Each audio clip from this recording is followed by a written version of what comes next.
Welcome back, all my beautiful people. I'm Dr. Lori, your functional medicine guide to lifegevity, living life on your terms with the energy, clarity, and longevity that you deserve. And today we're going to talk about something that is going to flip the script on everything that you've been told about before about anxiety. And the title is Your Anxiety Might Be Metabolic, Not Psychological. Because what if your anxiety isn't a mental health problem? What if it's a metabolic problem? Your gut, your cells, your hormones, and your environment are screaming at you that something is off. Let's unravel this together, shall we? And, the questions that we want to ask ourselves are you anxious but can't figure out why? Have you been on an SSRI or a medication for years without getting to the root cause? Do you have gut issues and mood issues and wonder if they're connected? Are you in perimenopause, postmenopause, or andropause and suddenly feel like anxiety has crept out of nowhere? That is so common. And have you ever wondered if your environment, the water you drink, the air you breathe, the food that you eat might be rewriting your brain chemistry? If you said yes to any of those, stay tuned. This episode is for you. This is what lifegevity is all about. Not just adding years to your life, but life to your years by understanding what's actually happening inside of your body. So don't forget to subscribe to this podcast to get more of this content if you enjoy it. So we would love to have you. Let's dive in. Let's go for it. So let's reframe the anxiety for a minute from a metabolic perspective and talk about why conventional medicine actually misses the mark here. So in conventional medicine, when you walk into a 10-minute appointment and say, I'm anxious, I can't sleep, I feel on edge all the time, what happens? You walk out with a prescription and maybe an SSRI, maybe Xanax, and I'm not here to demonize medicine. That's absolutely, there's a time and a place for that, but what I'm here to say is if we never ask why, we're not practicing medicine. We're practicing symptom or disease management. And that is not how, at least in our practice, how we age our way or age your way. And that's not what we like to practice. We practice how we preach, right? So anxiety, this is what we're going to talk about. Anxiety is a symptom. It's not always a diagnosis. It can signal systemic dysfunction, the outdated chemical imbalance model of depression and anxiety has been significantly challenged by certain research and studies. Moncrief et al. 2022 in molecular psychiatry found that there's no consistent evidence that low serotonin causes depression. We're going to talk about a lot of root causes today. We're going to talk about gut microbiome imbalance or dysbiosis, intestinal permeability or leaky gut, which are very similar, neuroinflammation or toxic burden. What toxins are we being exposed to that might inflame our brain? Parasite or pathogens, environmental toxin accumulation, nutrient deficiencies, B6, B12, magnesium, zinc, all the cofactors that are involved in neurotransmitter production. Sex hormone deficiencies and imbalances, especially progesterone and testosterone, they're huge ones. Cortisol dysregulation, so our stress response hormone and that what we call HPA axis, which is the hypothalamus, pituitary, and adrenal axis, and how they're not working right or they're dysfunctional. And last but not least, thyroid disorder and thyroid disease. So, at mydrlori.com, we don't just ask, what do you have? We ask, why do you have it? Lifegevity, which is what we say, is not reactive. It's personalized, it's preventative, it's proactive, and it's participatory. And you are the co-creator of your health. So if you want to continue with me and pen your own book of your life, then like this podcast, say more of this content, and especially on our YouTube channel, and join us on this journey. And the journey is going to take us next to the gut-brain axis. This is, I would say, novel to a lot of the talk in integrative medicine, talking about the gut and the brain connection, how they work. And actually, recently, RFK was just talking about the gut-brain axis on a very popular podcast. And I think it's really important to bring to light that this connection is super important. Your gut is magnificently underappreciated, wildly intelligent.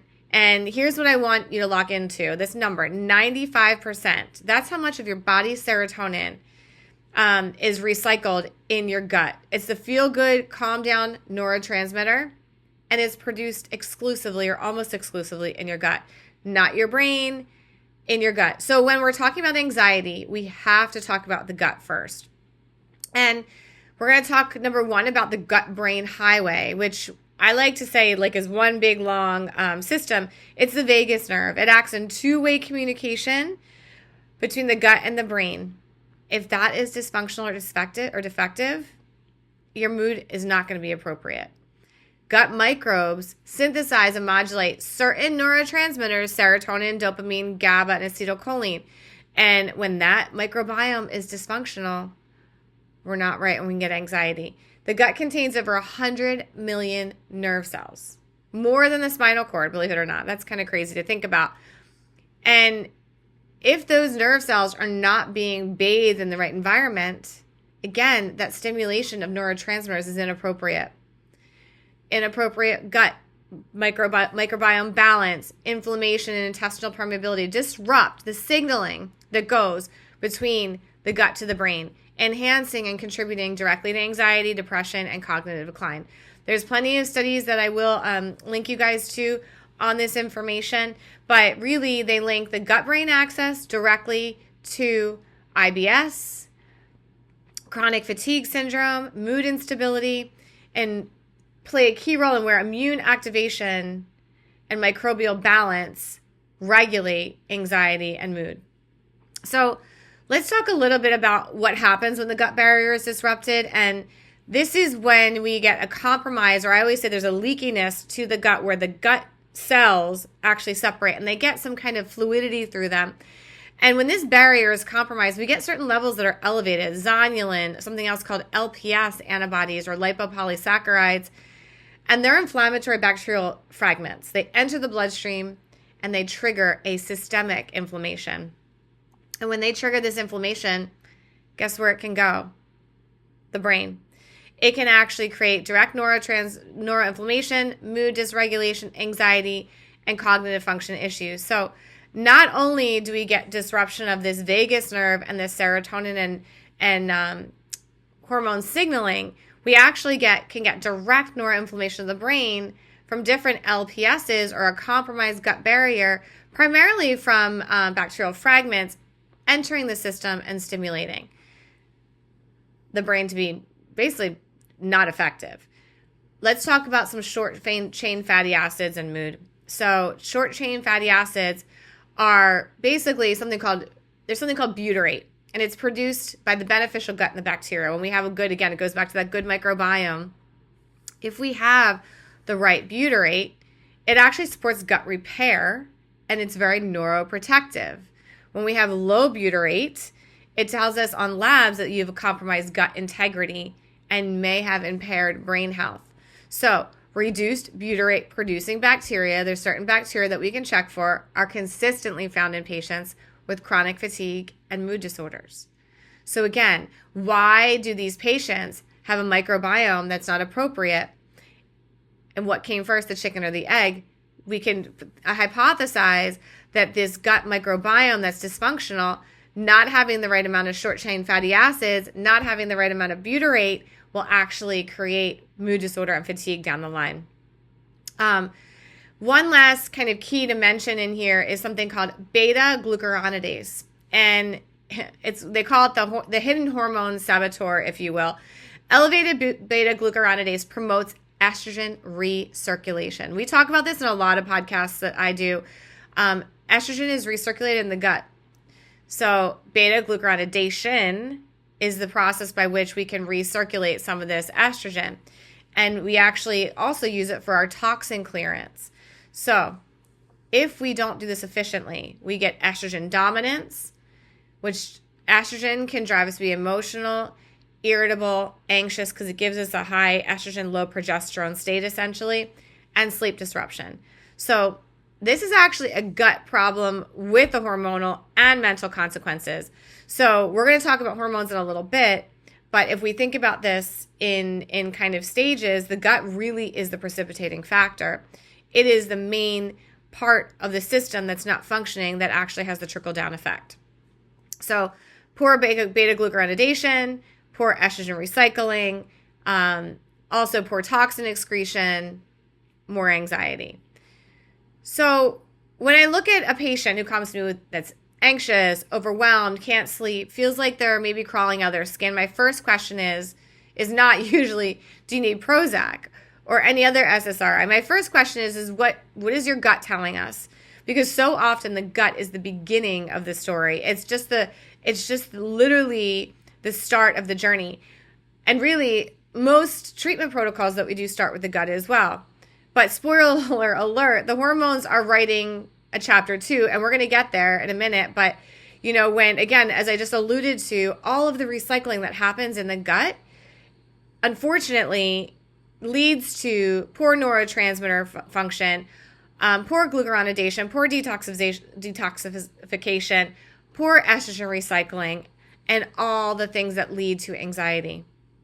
So, key studies that I want to kind of call out just to have data on this, and I will put this also in the notes.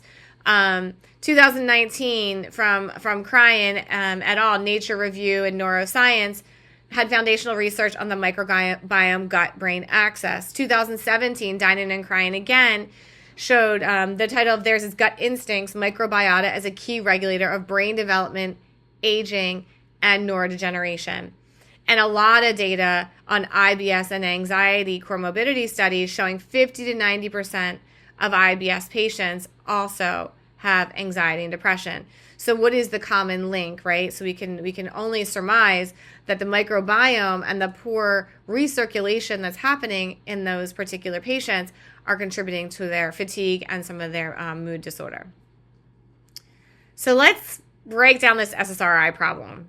And as physicians and as a society, are we making this masking a deeper issue here? Are we not addressing the elephant in the room? So I want to tread carefully here because I'm not an anti-medication doctor. I'm an this is the only answer person.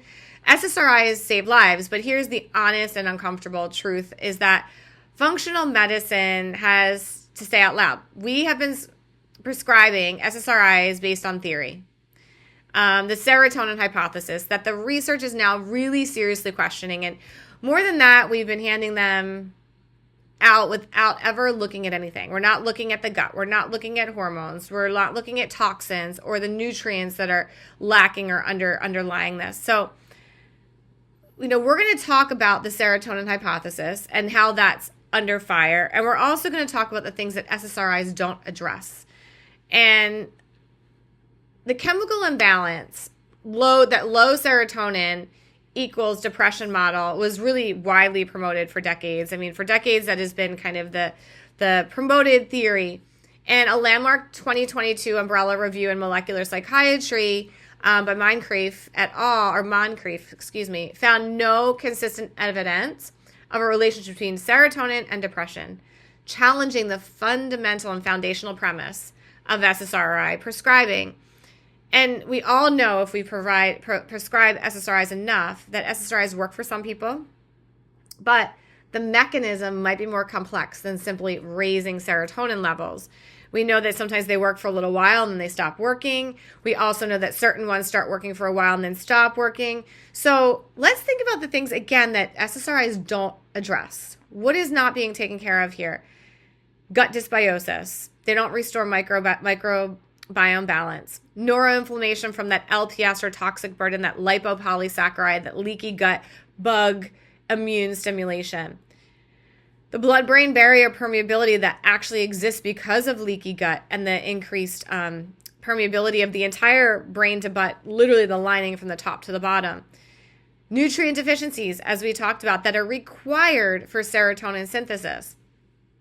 Parasite and pathogen driving immune activation. Environmental toxin overload. I love to talk about my buckets. Environmental toxins, pathogens or bugs, food sensitivities. These can all create a gut problem and a hormonal problem leading to brain issues. And then last but not least, the declining hormones that happen with age. We lose progesterone, we lose testosterone.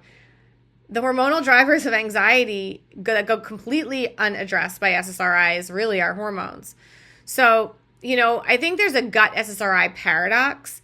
SSRIs act part on the gut, but the gut has an abundance of serotonin receptors. SSRIs cannot alter the microbiome completely. Some studies show that they actually reduce microbiome diversity, which is really interesting. And this raises the question, are we treating a gut problem with a brain drug and inadvertently making the gut worse over time?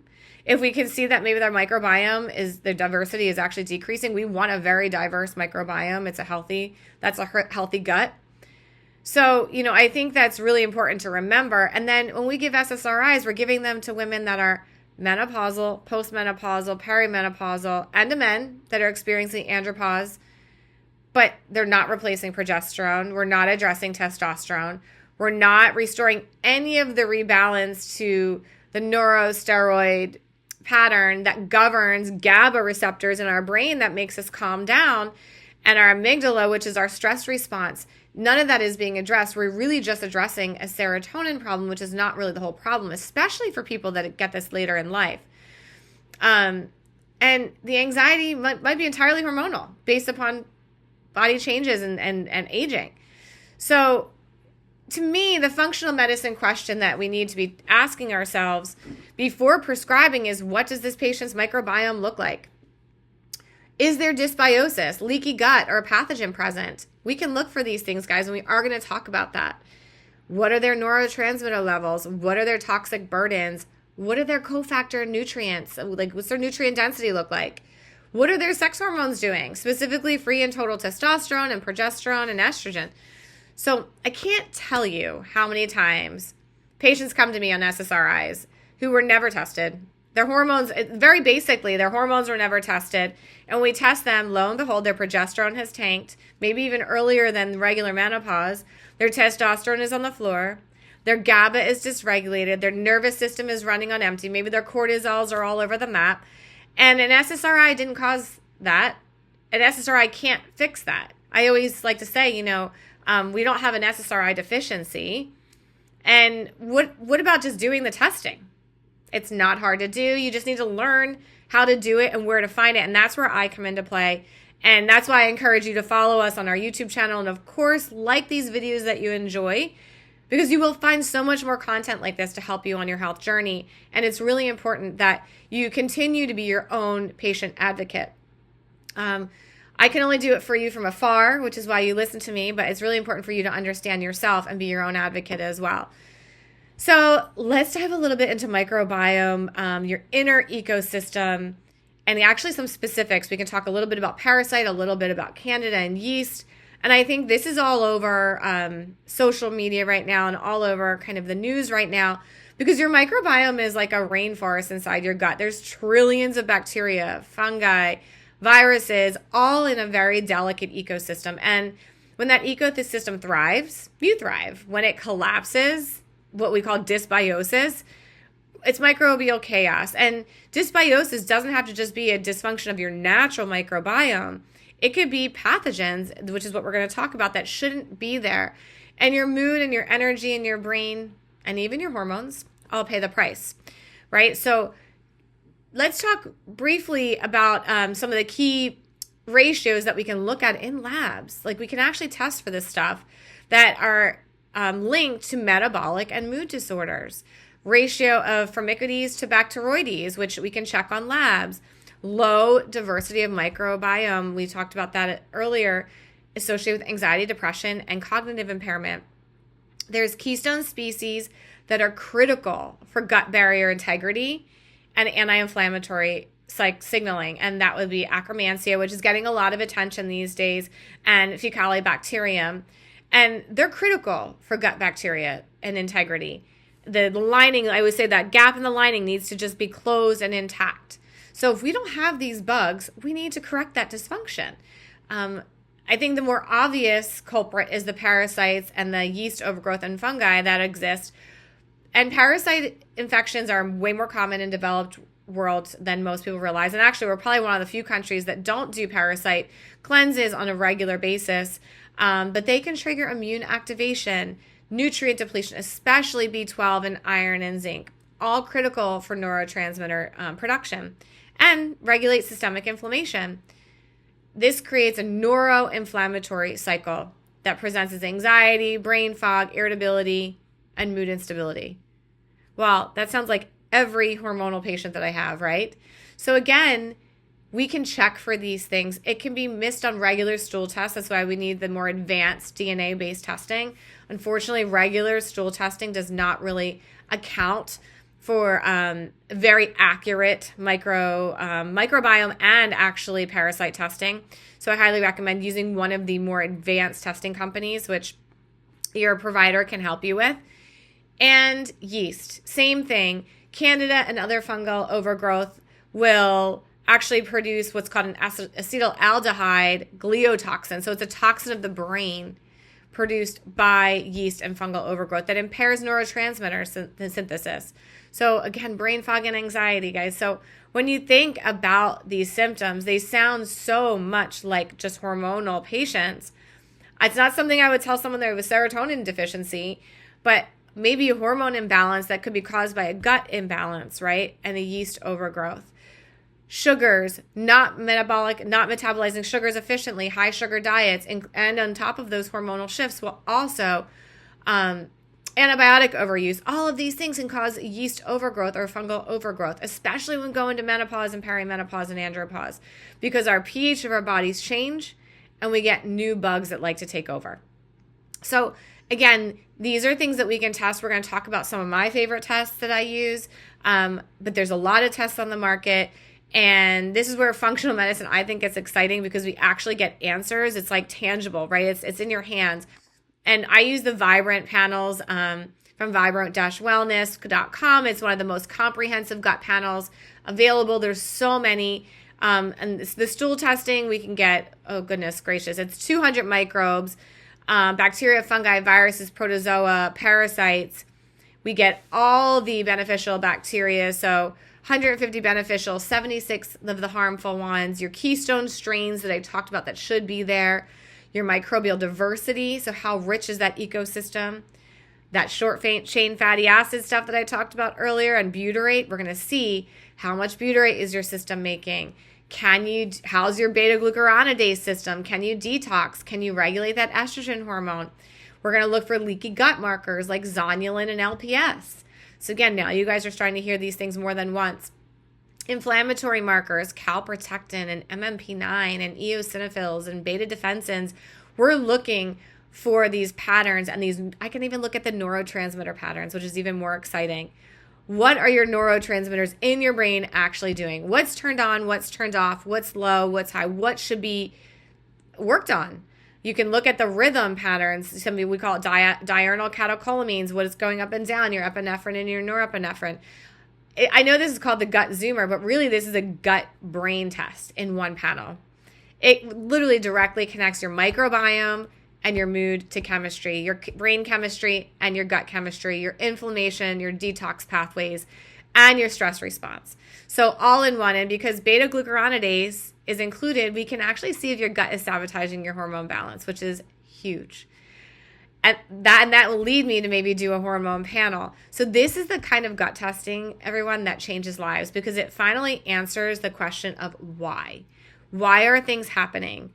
The gut-brain axis bundle, if you really want to take this a step further, we can add on a full neurotransmitter panel, which is basically their brain panel. And it gives us GABA, it gives us serotonin, tryptophan, all the things. So it's huge. I can't tell you how much this changes people's lives, and to be able to test and see what's going on. And if you're at an age where I know that there's hormone dysfunction going on, or I start to see things in this gut panel, we can start to look at the hormones. And this is where I think a lot of regular medicine can do things pretty simply, but they miss the boat. So I'm passionate about this segment because this is where I see the biggest gap in conventional care, and where functional medicine makes the most profound difference is in hormones.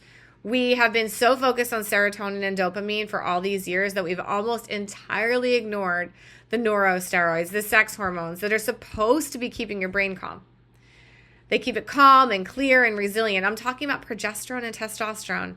So we're going to take a deep dive into those hormones, talk about those very, hopefully simply, easily, and consistently.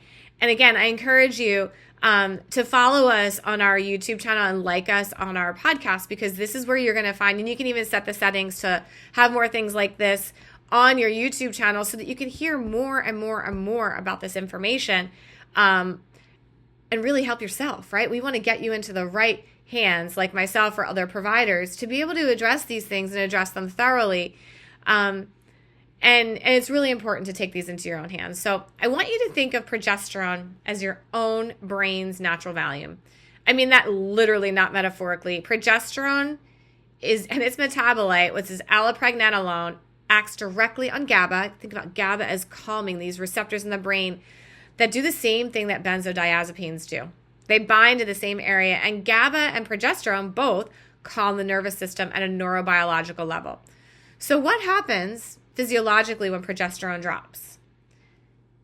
Your brain loses its natural brake pedal, and anxiety sometimes becomes severe. It's mysterious in onset, and it's honestly written off by most doctors as just stress, but it starts to move in more consistently. And this happens sometimes suddenly for women and for men, honestly. For men, it's more of a testosterone problem, generally speaking. But for women, this allopregnanolone is a very positive and potent stimulator of the GABA receptors. And GABA is the brain's primary inhibitory neurotransmitter.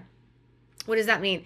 It calms it down. It quiets the firing of the neurons. It reduces anxiety. It promotes calm and sleep. So, if you're turning up the volume on that and your brain's natural calm down signal, that's really what we want to do, right? That's what fixing the gut's going to do. That's what putting back progesterone is going to do. It's going to actually help the calm down signal, the switch, to get turned back on. So you get that, and you get better sleep.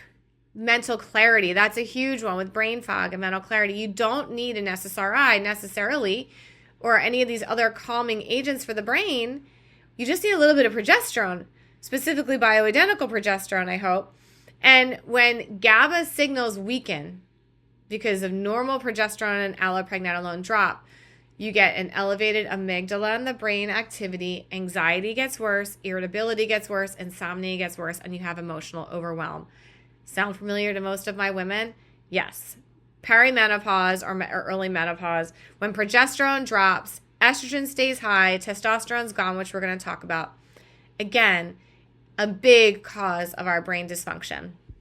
So, low progesterone basically creates an overactive amygdala where everything feels threatening, even when it shouldn't. So women that describe, and this is a really common one, basically everything feeling like they're being threatened, dread, panic, doom. A lot of them say that everything is doom, like they can't watch the news anymore. And there's a neurobiological explanation for that panic. It's that low progesterone level and your amygdala basically not getting calmed down by GABA receptors. It's an overactivity of that amygdala. Another interesting tidbit about progesterone, it actually plays a critical role in the synthesis and maintenance of myelin. And myelin is that protective sheath around the nerve fibers. It's essential for fast, clear transmission of the brain. Progesterone deficiency actually might contribute to brain fog just by decreasing that nerve sensitivity. And obviously with the anxiety and the overwhelm, it can go together, right? So we know that's actually, I think, to me, one of the more interesting things about progesterone is that myelin sheath is going to be not produced as critically as well, right? Because we don't have as much progesterone. And progesterone also is an anti-inflammatory, as most of our hormones are. So it has a direct anti-inflammatory effect on the brain. It modulates microglial activity, the brain's actual immune cells, helps to suppress that neuroinflammation. Progesterone deficiency contributes to the neuroinflammation that underlies anxiety and depression, especially later in life. So, when testosterone drops first, early in I call it perimenopause. In perimenopause, progesterone is the first hormone to decline, often years before estrogen shifts. So this is why anxiety, poor sleep, and mood changes in the 30s and sometimes even 30s, but 40s, and often are the first menopausal symptoms. I will tell you, almost always women come into me saying they're short-tempered, they can't focus, they can't sleep, and they're anxious. They get new onset anxiety disorder. Same thing after childbirth. dramatic post-delivery progesterone crash. Chronic stress. If you're a type A or under new stressors, cortisol is made from the same stuff as progesterone, guys. So there becomes this push and pull in two directions. We call it a steal syndrome, right? Where you're robbing one side to pull to the other. But now progesterone can't be made effectively. Cortisol takes over and it depletes that calming pool. You get high cortisol, you're stressed out, your progesterone is down, and now you're really stressed out. And then you stop getting a period and all of those things, which is a progesterone collapse in itself. PCOS is a similar scenario. We know estrogen takes over, progesterone is lower, higher anxiety. So again, why do we not treat the progesterone in these women? That's a huge question that I really have no answer to. But what I can say is looking at these neurosteroids or the sex hormones is very important. How many women do I have that come to me on antidepressants, anti-anxiety meds for years, and nobody ever checked their progesterone? When we check it, it's essentially zero.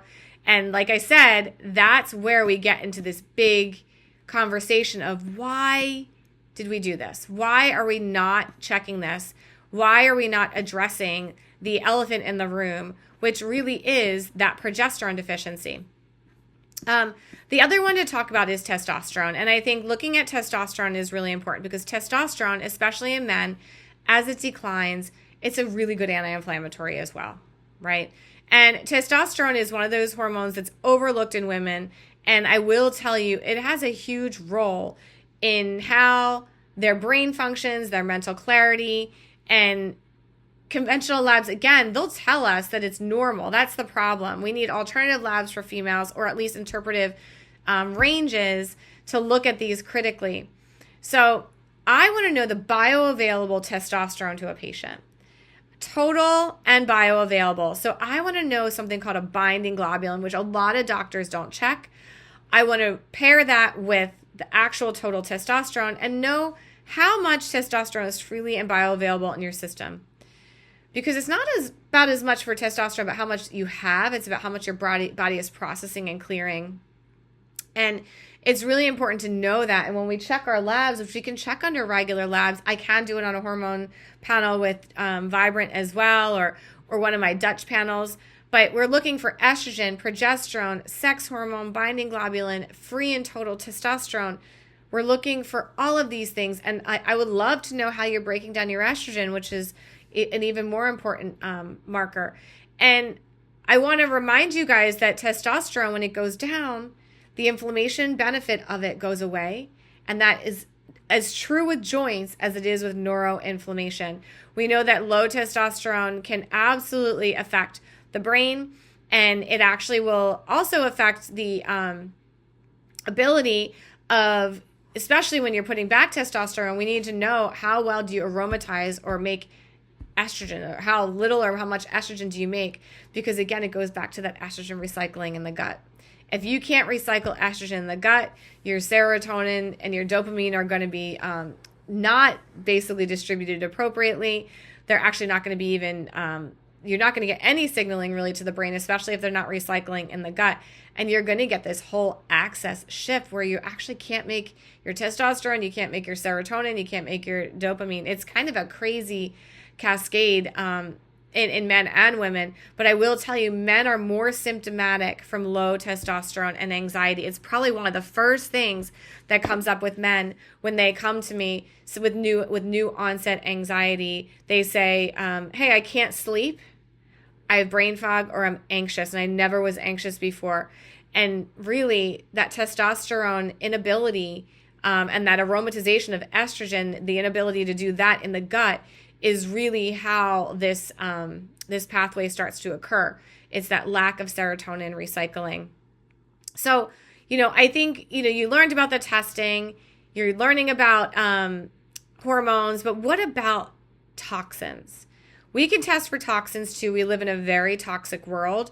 And I don't say that to scare you. It's more of an awareness is power, right? We talked about this earlier, being your own advocate. The air, the water, the food, the cookware, the personal care products.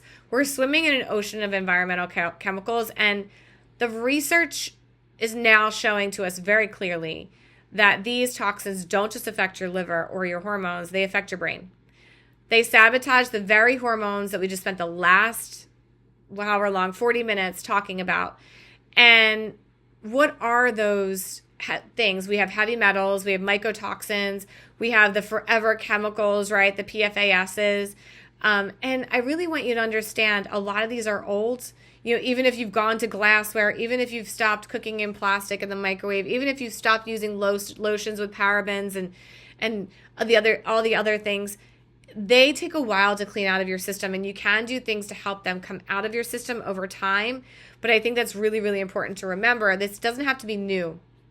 Okay, obviously we want water filtration, we want air purifiers, but some of these toxins can be old, and that's where the testing is really important.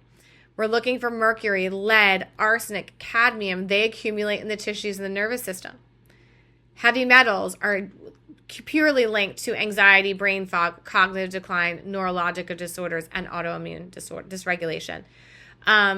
Heavy metals suppress testosterone production. So again, we kind of go back to what came first, right? The low testosterone or something causing it. Lead and cadmium are endocrine disruptors that actually affect the cells in men, specifically the Leydig cells, and in ovarian function in women. So we know for a fact that can decrease testosterone production. Again, looking at contaminated water, seafood for high mercury, old paint, dental amalgams, industrial exposure, breast implants, silicosis, things like that. We want to make sure we're addressing all of the various options that could possibly be causing hormone dysfunction and toxic neuroinflammation. We talked a little bit about molds, and just to bring it back to the mold toxin is really the problem. That is what's neurotoxic because it crosses the blood-brain barrier and absolutely directly impairs brain chemistry. So anxiety, brain fog, fatigue, mood, instability, again, memory, molds are dramatically underdiagnosed. We call it water damaged buildings, WDBs. Some people are very acutely symptomatic walking into a water damaged building for 10 minutes, 5 minutes even, because that neurotransmitter effect is so rapid. Mitochondrial dysfunction, the ability of the cells to produce cellular energy, and suppressing the immune system. So we know that there's also interferes with what we call steroidogenesis, the process by which we make our sex hormones. So again, it's this massive trickle-down effect. We have mycotoxins affecting our hormones. We have our hormones making neuroinflammation. We have our mycotoxins making neuroinflammation. Our gut gets disrupted, and then we can't recirculate our serotonin, and we can't make, it just keeps going. It doesn't stop. It's like these circuits, I call them spider webs. PFASs are forever chemicals, nonstick cookware, waterproof clothing, food packaging, drinking water. Very, very strong endocrine disruptors, meaning they bind and disrupt our hormone signaling, suppressing testosterone, interfering with progesterone. Again, this cycle just continues down to the anxiety. PFASs accumulate over time. We talked about that. You can't clear them without support. PFASs are one of the few that really need, if they're positive in your system, we really need to aggressively go after them with binding agents and various detox protocols. Okay.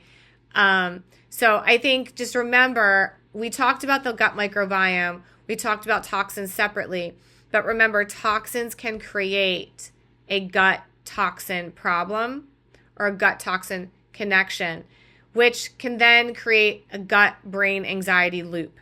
So remember, this isn't about them in isolation. I'm trying to talk about them maybe in synergy or in groups of 2 or 3 intentionally, because heavy metal exposure exacerbates gut permeability. Gut permeability exacerbates, leaky gut, which will exacerbate the brain inflammation, right? So we want to make sure we're understanding that fixing one is going to trickle down and affect the others. It's a bi-directional burden, right? What detox pathways are we working on? Glutathione, methylation, the processing of xenobiotics and xenobiosis. They are all compromised in people that have a high toxic burden. There's a really good toxin zoomer, which we're going to talk about from microbiome, that I often add on. Again, I love my 3 buckets: toxins, food sensitivities, right? And then our environmental exposure, food tox, and our bug buckets, if you will, toxic infections. This Zoomer, and you can get these Zoomers at mydrlori.com by going on and doing our intake and really becoming a patient of ours and letting us help you.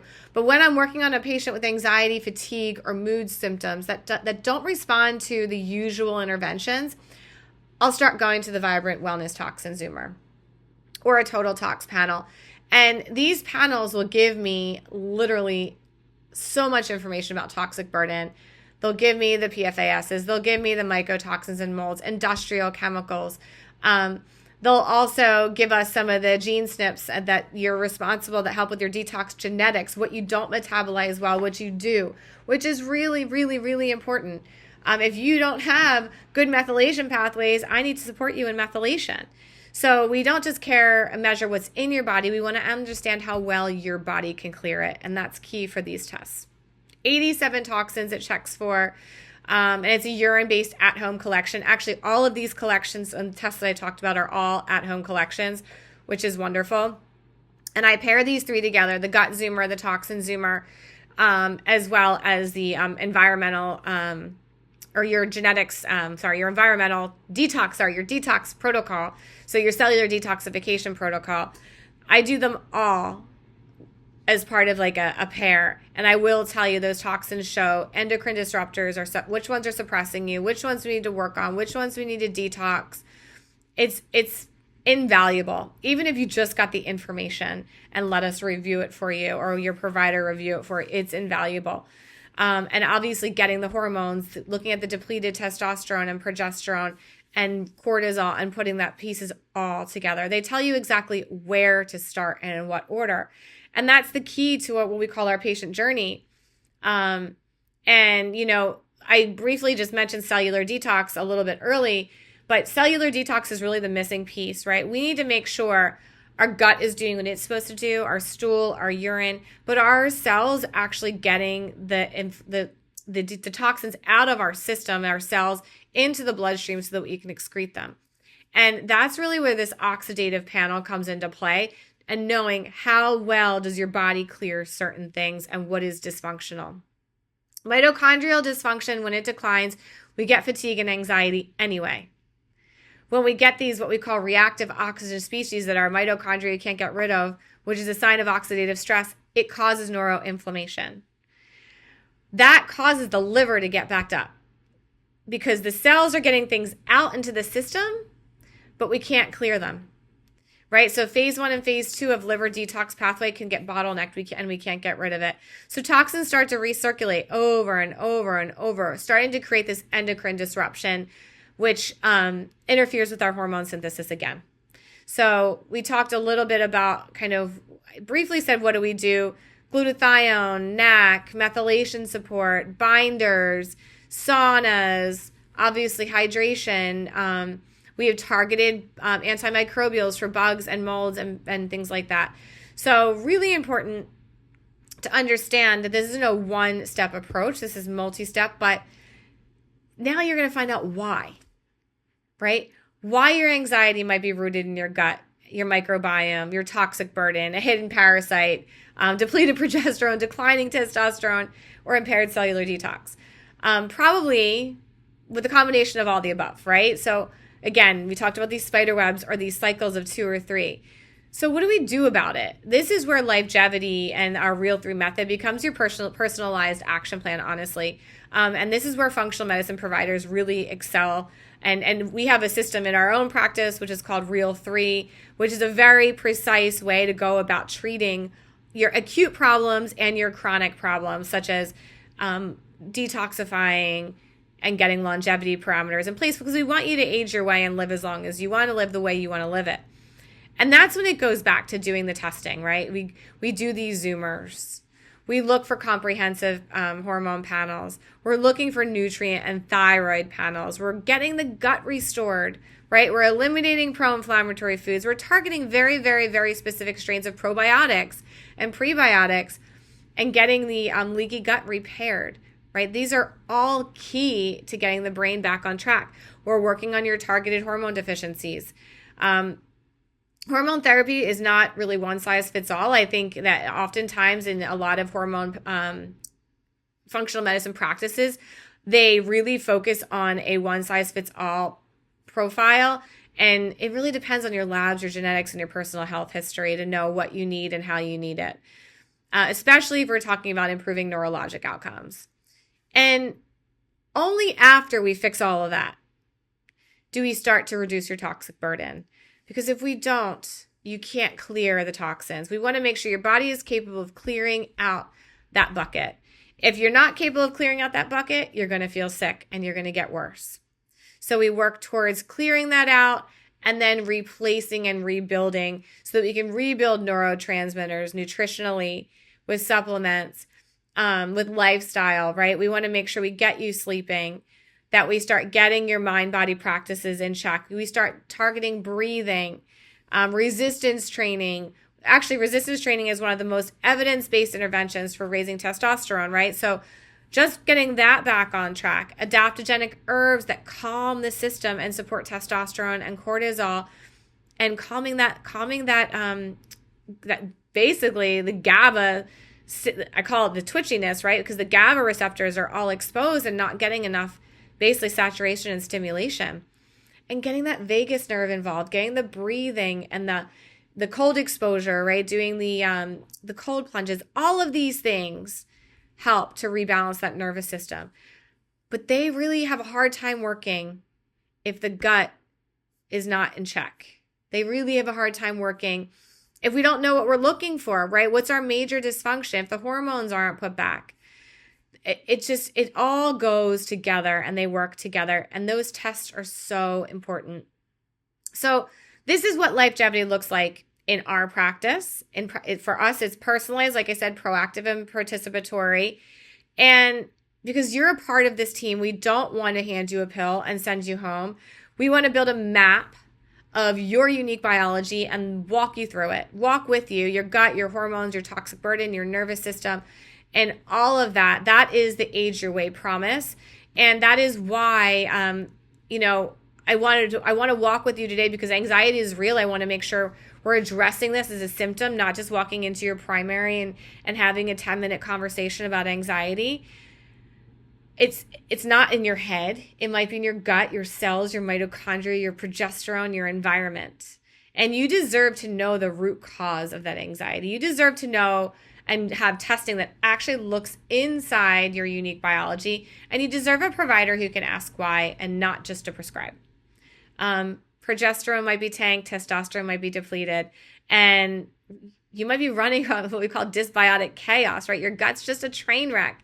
Your cells could be swimming in these forever chemicals and mycotoxins and completely creating metabolic chaos as well. So they need metabolic solutions, not a brain pill, not a serotonin pill, and they're powerfully addressable when you know what you're dealing with. So this is longevity. This is living the way you want to live, and it's extended, it's vibrant, purposeful longevity. So it's all on your terms, guys, at your pace, the way you want to, aging your way. So if this resonated with you, I hope it did. And come find me at mydrlori.com. We offer virtual and integrative functional care nationwide and use the most advanced testing possible, including Vibrant panels and other testing panels from other companies. And because honestly, you deserve the answers, not just prescriptions. So fill out our online intake on the website, mydrlori.com, all spelled out, mydoctorlori.com, to get started. And let's get on your longevity journey. Because this moment, you decide that you want to ask why and not just be given another pill. I'm Dr. Lori, and I'll see you on the next episode of Anti-Aging Unraveled. Thank you.